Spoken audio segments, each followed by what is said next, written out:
Vox, 3 lettres qui, en quelques mois, ont fait basculer le paysage politique espagnol. À 30 km de la capitale, ce parti d'extrême droite est venu ouvrir le bal des meetings de pré-campagne. À quelques semaines des élections générales, locales et européennes. Et si l'auditorium fait salle comble, c'est que tout le monde ici est venu écouter la star de Vox à Madrid.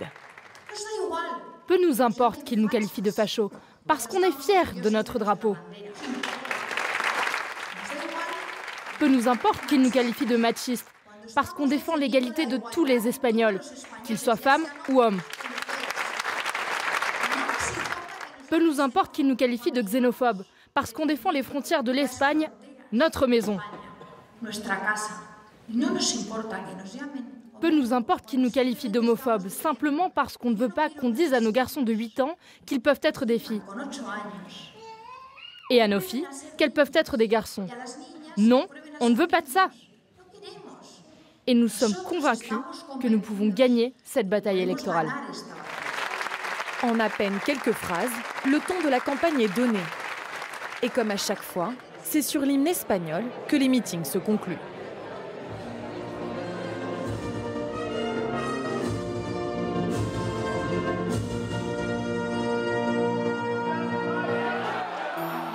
Crédité de plus de 10% d'intention de vote aux prochaines élections générales, Vox est perçu comme le nouveau faiseur de roi en Espagne.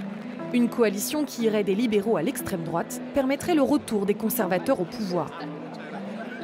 Pablo Simón est politologue. Il décrypte pour nous les éléments clés du programme de ce petit parti qui séduit les déçus de la politique espagnole. Vox est un parti d'extrême droite moderne ou de droite populiste radicale parce qu'il a 3 principes fondamentaux dans son ADN.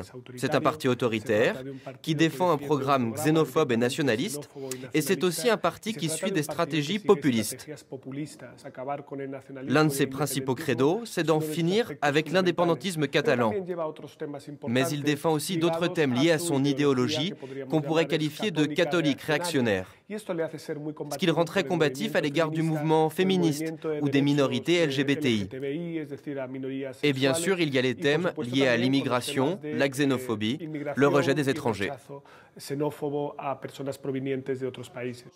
Selon Pablo Simón, si en moins d'1 an, Vox est parvenu à attirer les projecteurs, c'est qu'il a profité du conflit entre Madrid et la Catalogne.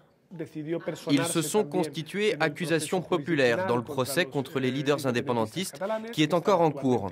Et ça, ils l'ont fait avec l'objectif clair de gagner l'espace médiatique et politique.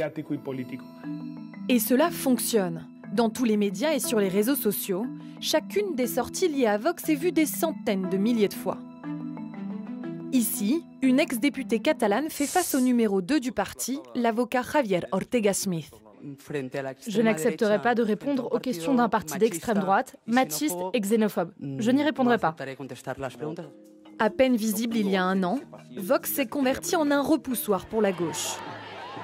Le 15 janvier, à l'appel de centaines de collectifs féministes, des milliers de manifestants se rassemblent sur la Puerta del Sol contre l'alliance de la droite et de l'extrême droite au Parlement andalou. Dans notre mouvement, nous avons toujours milité contre les partis et mouvements fascistes. Le moins qu'on puisse faire, c'est d'être présente. Accès réduit à l'avortement, abrogation de la loi de lutte contre les violences de genre ou encore fin des subventions pour les associations de protection des femmes, les mesures annoncées par Vox ne passent pas. Nous ne sommes pas prêtes à renoncer à des droits que nous avons acquis après de nombreuses années de lutte. Mais alors que l'opposition s'organise, l'électorat de Vox, lui, grandit. Pour tenter de comprendre ce qui séduit, nous nous sommes rendus en Andalousie. C'est là que le parti a obtenu ses premiers députés dans un parlement régional en décembre dernier. À Teba, traditionnel bastion de la gauche, le vote pour Vox a fait un bond aux élections régionales anticipées, passant de 7 voix en 2015 à 122 l'an dernier. Dans cette ville de 3800 âmes, chacun a son avis sur la question. Clairement, ça a été un vote sanction contre les autres partis. C'est par désespoir. Ici, les gens ont souffert alors que les autres partis étaient au pouvoir. Ils ont été déçus sur les questions de santé et d'éducation notamment. Mais à Teba, personne ne dira face caméra qu'il a voté pour Vox. Ici, si tu dis que tu t'apprêtes à voter pour la droite, le parti que tu as choisi sera forcément qualifié d'extrême droite. Si tu as des idées ou une idéologie différente d'eux, on te diabolise. Il y aura toujours cette peur de parler librement, surtout si tu as un commerce.